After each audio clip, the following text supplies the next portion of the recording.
Hey everybody, welcome to So Many Sequels, your book club for movies. I'm Josh. I'm Garrett. And I'm David. Welcome to the show, our first review of the season. Very excited to be kicking off Paddington Month with you guys here today. You know, sometimes you just need a cute little bear who loves marmalade to kind of walk you through the winter doldrums. That's what we're in here, right? It's still dark, early, it's depressing, it's cold. People need some joy. So we're here to tell you to watch Paddington. Bring Paddington into your life. Paddington brings you much joy. We're going to talk about it. And truly, that's all we need. It is all we need. Just a little bit of joy and some orange marmalade. I cannot express to you how little time we put into this month because I think Garrett said we could watch Paddington and Josh said that's what we're doing. I believe that was the discussion as to whether I think you're right. What we were going to do for the month of February. And it was like, oh, yes, all right, that's exactly what we're doing. I kind of think for years I just needed an excuse to do Paddington. And once one of you said it, bam. Well, and I got to say, I mean, the new one's coming out on Valentine's weekend. What a great way to spend Valentine's, too, with your baby boo and bear, too. Oh, I like that. And this is a sort of beloved franchise, just going back only 10 years or so. Yeah. The first one was as a film fairly anyway. highly reviewed. Yes, and I think the books are well loved too. I think it's children's books. Am I right about that? Yeah. I didn't do a lot of background research on this. I knew that I'm pretty sure it was based on books. That's okay. Yeah, Paddington is a big children's book character, mainly in the UK. He's pretty big. Garrett and I talked with Andrew, former disgraced co-host of the show, yesterday, and he was telling us that, several years ago he took a trip to London and he went to Paddington Station, and he said they have a giant bronze statue of Paddington on display. So, like, Paddington, he's somebody. Yeah. That's great. I love that. I know. Big pop for Paddington. If you're, They didn't have enough. They already have Winnie the Pooh, and they just got a real, monopoly on adorable bear children's figures over there in the UK. It's true. If you're new to the show, welcome. We talk about movies here like it's a book club. That's what we do. You can go visit our website at somanysequels.com and find all of our past episodes. You can find links to our socials there. If you're listening to the podcast, we're also on YouTube. You can search So Many Sequels and subscribe there. We're shooting for a goal of 330, so help us get a little closer to that. We would certainly appreciate it. All right, that's the housekeeping. Let's get into this movie. Paddington is about a young Peruvian bear who travels to London in search of a new home. Finding himself lost and alone at Paddington Station, he meets the kindly Brown family. David, hit us with the box office breakdown of how this movie performed when it came out in 2015. Well, it came out, like you said, January 16th, 2015, here in the United States. Now, it actually opened in the UK and other overseas markets in 2014, so there's a little bit of a split in terms of its international money and its money here in the US. But let's start with the domestic numbers here. It opened number 3 on MLK weekend of 2015 with $18.9 million. That's once you extend it out to its 4-day weekend, that's $25 million. So a decent haul for its opening little run there. In the U.S., it would go on to make $76.2 million. And then overseas, it actually made $173 million in its opening run for a worldwide total of $250 million. It's had a few re-releases since then, bringing its worldwide total up over $300 million over time. But overall, just a really successful run for a movie with just a $55 million budget. And in 2015, here in the U.S., it was the number 40 movie of the year. However, worldwide, you go back to 2014 when it opened. For the rest of the globe, it was the number 32 movie, just behind Exodus, Gods and Kings, and ahead of Annabelle in terms of those worldwide numbers. Here in the U.S., back in 2015, again, it was, like I said, number 40, just behind Adam Sandler's Pixels and The Intern. Just a surprising hit. I think that they had high hopes, but it did even better than people expected, and people love Paddington. What can you say? It's true. They really do. You guys hadn't seen it, right? No. Okay, I'll answer the never question seen one. first then of like, my expectations. So Paddington's kind of built up a reputation over the past 10 years of being just this very good movie. I saw it a few years ago when it hadn't... People were talking about it.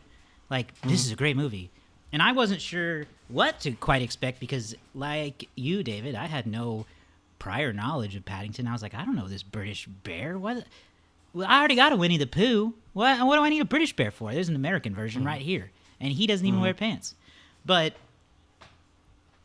I knew that this was a big deal for kids in the UK, so I was blown away by it, I gotta say. In terms of how much I would enjoy it, it's very wholesome.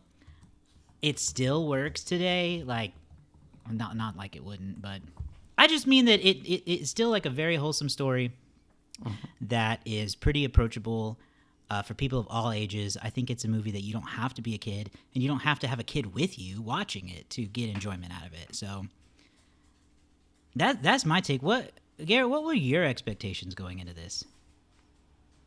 I expected to cry a lot, to be honest with you, because I've only ever heard good things and how wonderful it is and how much people loved it. And when adults say that about a kids-focused movie, it usually means it's made them cry. It hits them in the feels. It does something like that. And so I didn't really know much about it. I didn't read the book.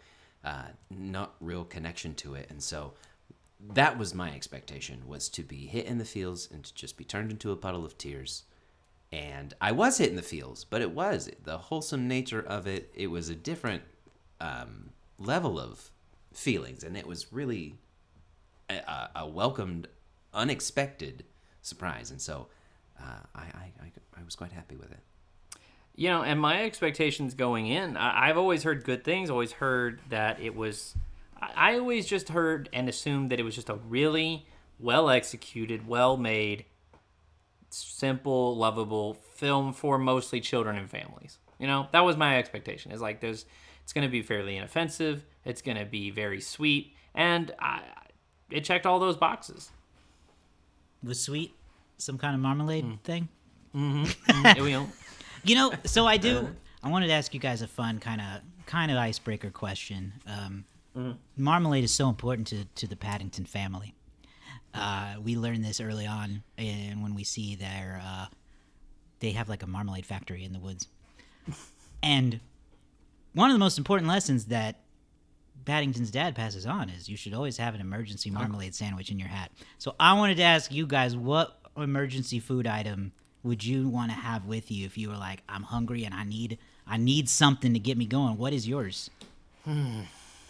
Man, mine's not exciting, but it's knockoff Cliff Bars from Aldi. It's not exciting. They're delicious. They are. No, but like I tell you what, I got them in the car. I got them at work.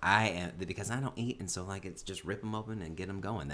That's what I need to. That's what I need to start. You know, it's not exciting. Yeah. Mine's not exciting either, but I just wish that in my hat I always could pull out a taquito. You know, like ones that roll. Yeah, a simple like chicken and cheese taquito. Get me some protein and some carbs. It'll get me through an hour or so. That's what I want. You know, I was trying to think of something more clever. You guys know me. It would be. We already know what it is. It would be some Dr. Reese's. Pepper. Yeah. It'd be some Reese's. I mean, yeah, if you could get a Dr. Pepper in there with it, then right. I'm as right as rain. But I don't take out my hat. I pull out that 4-pack. Look at it. No, not yet. Not yet. David. Because at first I was trying to think of something that would be substantial and good, for you. Yeah. But Paddington's eating a jelly sandwich. Let's face it. It's basically like that's not healthy. It has all the necessary. One sandwich has all the necessary vitamins and minerals needed for a bear. Throw that in my face. They covered that. It is necessary. They covered it in the canon. Yeah, all necessary. David, real quick, one answer response. Reese's caramel cups. Have you had them, and do you like them? I have not tried them yet. I'll have to venture. But I've had a lot of the Reese's variations, and most of them are good, but you can't beat the original. But did you guys ever read these Paddington books? I hadn't. Also no. No, I have no idea. Like, that's the thing. As American children, we were deprived of Paddington, I guess. I don't know. I feel like I've seen his image. So I feel like the books were probably in a library, like a school library at some point in my life, but I just don't remember ever reading it. But I remember like I always thought it was like a raincoat that he wore, but I remember seeing imagery of Paddington, just never reading these books. Yeah, maybe that's it. Maybe we have some weird imagery leftovers. What did you guys think of the human cast involved here? Oh my goodness, the cast was full of surprises. It was one British person after another who I was like, oh my gosh. My biggest surprise was Peter Capaldi. Hey, he the showed doctor. Up as yes, he showed up as the curmudgeon old neighbor, and I was like, oh my God, he's gonna grow up to be the doctor one day. Little does he know. But he was really funny, I thought. Everybody just really leaned into their parts, and that it had that silliness factor that you want from a kid's movie, but it wasn't over the top. It felt like it just worked with what a kid's movie, or, I almost call this a parent movie, because this is more parent-focused, I think. Like, it's for the parents. Kids might be interested in it if they're young. Like, David, you have here that your son got a little bored. Well, he's at an age where I can see that. Yeah. But, yeah, I think that for me, the cast was, again, just so charming from top to bottom, except for Nicole Kidman. Okay, I wanted to ask you about Nicole Kidman. Oh, yeah. I think we needed to talk about the Nicole Kidman of it all. Big name movie star to have as the villain in this movie. Yeah. Kind of dark too. I mean, she wants to taxidermy that marmalade mother lover, marmalade lover. Yeah. Yeah, no, very jarring when she turned around and it was Nicole Kidman, because I didn't really look at the cast beforehand. Yeah, it's almost like she's not part. It feels like disjointed a little bit. Like, I don't know what's going on with her sometimes. Does that make sense? Mm-hmm. It's like a different movie. When she showed up, it immediately gave me Barb and Star vibes. Like, that is the same level of unexpected, surprising shock, and then to see her You're talking about Trish? in that part. No, I'm talking about when they turn into the villain. I see. Oh, I see. Yeah. Okay. That moment was so surprising and unexpected. And then the way she played it was kind of like how Kristen Wiig played the villain in there, where it was like really silly, really mischievous as she's trying to take out this bear. I thought that getting a chance to see her be that kind of funny, I think, is something new that I had never seen before anyway. And so getting to see that side of her, I think, really was a lot of fun. Again, and that's kind of just the general mood that I go back to, was just everything was so wholesome and fun, even whenever she's trying to be diabolical. I think that Nicole Kidman's villain character, I think, is, for me, like the weak part of the movie, or the lacking part of the movie. And I'm going to talk it down to the family and the actors playing the family, and even Peter Capaldi and even some of the other people we run into feel kind of authentic. It's very thoughtful and very friendly, but it felt very authentic. And Nicole Kidman felt like a cartoon villain in some ways. Like, she wasn't playing it too over the top, but at the same time, she just didn't feel as authentic. And I kind of felt like at times her role took away a little bit from the conflict of the family, which I thought was actually much more interesting. That's my only real complaint with this movie, is that aspect. That's what I agree with. Is the movie is already pretty interesting, being about Paddington melding into this family and into the London city. Having it be Paddington versus British bureaucracy was already a good movie. Yeah. Then Nicole Kidman comes in and is like, I'm gonna stuff you. Not like that, but you know what I mean. It just is I do think that might be some of the aspect meant for children, a cartoonish villain to come in, and it's not a huge knock, but it is a knock. I agree with you. Yeah. Do you guys have any standout laughs? Any big?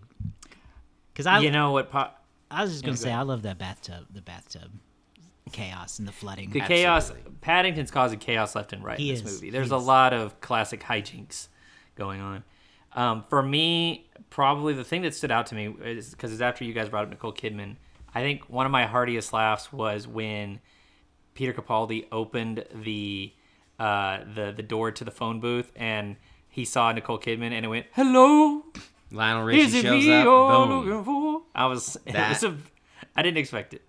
That got an audible laugh from me also, David, because I certainly didn't expect Lionel Richie to show up, and it's always a welcome time when he does.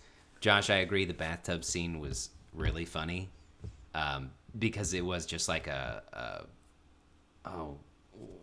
what's the little, I've gone blank on the name. The Rube Goldberg? Oh, yeah. Rube Goldberg, Yeah. kind of the disaster situation, Yeah, and the so that knock-on was effects. also really funny.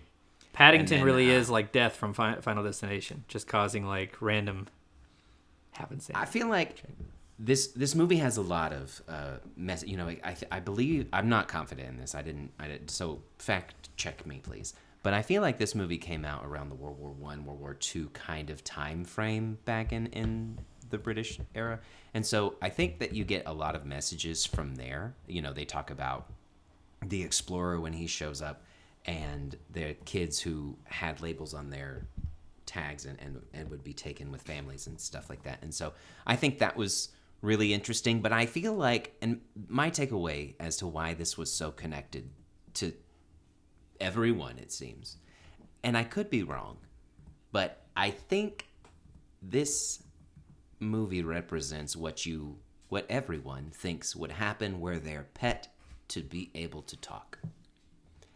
And I think that everyone, or like the moment when the mother sees Paddington at the station, and there's just that moment of like, "Hi, come home with," and then they're like, "I'm not sure. You got to get used to it." Then he runs away. You know, it's just, I don't know. That was my kind of like, this is why I'm so connected to it, because I feel like this is what happens if I think my dog would come to life and talk. Mm-hmm. Well, and the great thing about the movie overall is that Paddington ends up healing this family because they're at very different stages of they're all at different seasons of their life, and they've all like developed in these very specific personalities, and Paddington comes in and really pushes them to be a stronger unit overall. Yeah, I would agree. There's all, I think the message that I like that stands out the clearest is Paddington integrating into a place that he's different. That's the story here, is that Paddington is not normal. He's a talking bear who wears clothes and eats marmalade sandwiches, and he's just like trying to blend in to London now, and he wants to live with his family, and it's not easy. People are like, this is weird, but by ultimately being his Paddington self, that's what leads to his acceptance and getting to stay. They decide to let him live with him permanently. That's the good stuff that shines through here, I think. The timeless message, at least. Yeah. Paddington also very self-aware of his emotions and his boundaries as a bear. Like, he is very open. He's very honest. He's very aware of his emotions. And there are moments in time when he stands up for himself. When Mr. Brown questions whether or not, I can't remember what it was specifically, but then Paddington just looked at him. He gave him that very serious stare and made him feel very uncomfortable. And he was like, that's what happens when people don't remember their manners. And like, again, the politeness and the wholesomeness of that, of being able to stand up for yourself in a way that was not violent, but that really put the other person down. So there are a lot of things that you can take away whenever you really look at some of these things. To be able to be more like that. Stand up for yourself Yes. in a way that, keeps you still on. You don't always got to punch somebody in the face. Right. Not all the time. Right. No. And I don't want to dwell on this too much, but kind of like last thing that I really want to point out is that the CG and the animation for Paddington is so like just wonderful. Like, It is. It's clear, obviously he's not a real bear, that, but like he is so detailed and so well animated, and so his expressions are so thoughtful, and he's not, he feels real without being, and isn't like overly cartoonish. So I think just one of the best jobs I've ever seen of integrating an animated character into a real world, when sometimes I feel like movies do that, and it just feels I just don't like it. A lot of times I don't like it animated characters in real life movies. So Yeah. But I thought they did great here. Yeah. I think it was a great movie. I think it was a really good start to our season here. I'm glad we're doing this. I can't wait to see what Paddington 2, what more chaos he brings to us. Let's get into our final thought and rating. Then, I think we're there. Mm-hmm. Here, do you want to start with your rating? Yeah. Put you on the spot? This movie was, certainly, it was, I expected it to be good. Yeah. I didn't know clearly my expectations were exceeded and not met because I didn't cry once. I was so joyful and happy, and that is a great it's feeling. a good problem. And I've heard that the second one is even better. And so for me, I'm going to start off with 4 stars for Paddington with the expectation that they are only going to get better. And yeah, for me, I thought this was really sweet. It was really thoughtful. Had some delightful chaos, bear themed chaos. While the villain was a little lacking, I do feel like this movie's practically perfect. Other than that, so I'm gonna give it 4.5 out of 5. I'm with you almost to the exact same reasoning, David. It's 4.5 for me. I think it's just a delightful, lovable film from start to finish. The Nicole Kidman of it all is the worst part, but even calling it worst is almost being too mean because it's just there. So yeah, I think 2 4.5s and a 4 is pretty solid for this movie to start things off. That means it's time to kick off the Letterboxd game for the first time of the year. We have a new defending champion in Garrett. A new era has dropped. The Garrett era. The Garrett. You need to workshop that. That's your job. Garrett. The Garrett era. Garrett. Yeah, we'll figure it out. There's opportunities. Yeah, it just looks wrong over there at No, Garrett's house. Can we no, agree on that? no. Something looks off. No, the Proc era It looks has like ended. it's shiny and beautiful, actually. Your reign Who's gonna- is gone.